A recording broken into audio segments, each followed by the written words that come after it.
Conviés par la direction des ressources humaines de l'archidiocèse de Cotonou à l'occasion de la Journée internationale du travail ce 1er mai, ces travailleurs des structures du diocèse de Cotonou ont suivi des communications sur le thème « La bonne communication en entreprise, source de stabilité intérieure et de communion ». Plusieurs spécialistes ont développé ce thème. Une bonne communication est essentielle pour favoriser la compréhension mutuelle, renforcer aussi la collaboration et promouvoir une culture d'entreprise positive.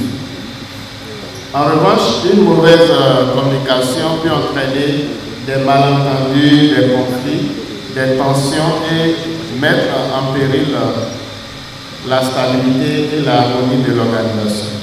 Lorsque vous voulez faire passer un message, quoi qu'en soit le type de communication que nous utilisons, que cette communication soit verbale, non verbale, écrite ou visuelle, la communication doit être basée sur les principes suivants. Cette communication doit être très claire, très concise, vous devez être concret, la communication aussi doit être correcte.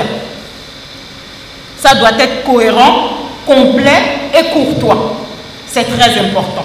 Un mail formulé dans une entreprise A, ça peut vous créer des soucis dans une entreprise B parce que les mails se conservent. Lorsque vous êtes sous le coup de l'émotion, ne rédigez pas les mails. Lorsque vous êtes sous le coup aussi de la colère, ne parlez pas. Le père Eric Okpeicha, secrétaire général adjoint de la Conférence épiscopale du Bénin, a ensuite présenté à l'assistance comment utiliser les outils de communication pour créer un cadre de travail harmonieux et résoudre les problèmes récurrents au sein des entreprises, confessionnelles ou non. La communication est un outil stratégique pour gérer l'entreprise, pour éviter les conflits et en cas de conflit encore, on a besoin pour en sortir. Le premier problème universel de toute organisation, c'est le stress. Et les conséquences du stress, quand c'est trop, c'est que ça peut impacter la santé mentale ou psychologique et même physique de celui qui travaille avec vous. Qu'est-ce qu'on peut faire du point de vue de la communication pour diminuer ou à défaut peut-être annuler complètement le stress, ce qui n'est pas sûr? La première des choses, c'est communiquer clairement les objectifs à atteindre et les actions à mener par l'employé. Parce qu'il pourra s'organiser. S'il est quelqu'un qui n'est pas efficace au dernier moment, il se prendra à temps pour faire et atteindre les objectifs et vous donner satisfaction. Communiquer clairement sur les normes qui régissent l'organisation. Qu'est-ce qu'on fait ici et qu'est-ce qu'on ne fait pas? Il ne faut pas attendre que les problèmes surgissent pour dire « Ah, ici on ne fait pas ça » ou bien « Avec moi on ne fait pas ça ». Mais qui l'a dit? On ne savait pas. Enfin, nous le dit. Après les échanges, le vicaire général chargé des paroisses, le père Roger Sévon, a présidé la célébration eucharistique. Il a insisté sur la nécessité de s'ouvrir à l'Esprit Saint pour le laisser agir en nous afin d'être de véritables témoins du Christ. Voyez-vous, mes frères et sœurs, Dieu n'oblige personne. Dieu qui nous a créés sans nous ne nous sauvera pas sans nous. Le Seigneur nous a donné la liberté. Liberté que nous utilisons quelquefois comme libertinage pour rejeter tout ce qu'il nous donne. Or, c'est notre capacité à nous ouvrir aux grâces de l'Esprit, à la liberté que Dieu nous donne, qui nous rend vraiment libres. Ce qui nous est nécessaire, ce que nous devons avoir pour vivre, la puissance de l'Esprit Saint, nous ne savons pas toujours la représenter, nous ne savons pas toujours la recevoir, parce que notre intelligence ne va pas jusqu'à ce point.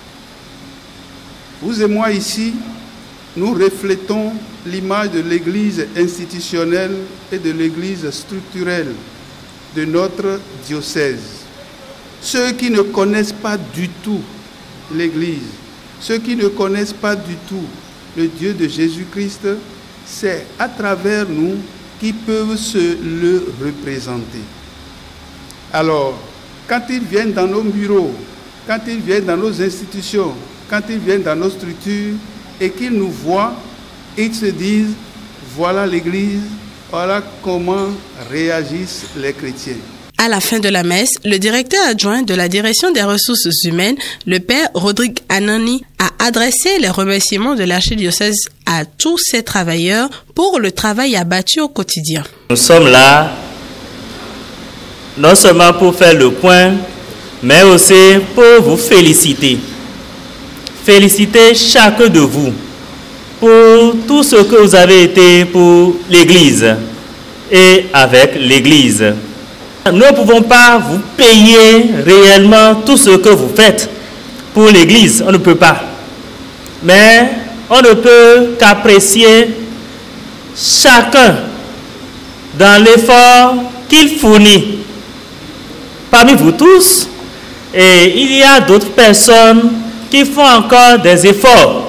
Et il faut les féliciter pour motiver tout le reste, pour que, unis, nous puissions aider l'Église à avancer dans l'aide qu'elle porte aux pauvres et à grandir dans le nom de Jésus-Christ. Quelques travailleurs de l'archidiocèse ont ensuite reçu des distinctions pour leur travail et les années consacrées à la vigne du Seigneur à Cotonou. La journée a pris fin par les agapes fraternelles égayées par le chantre catholique Rémi Zola.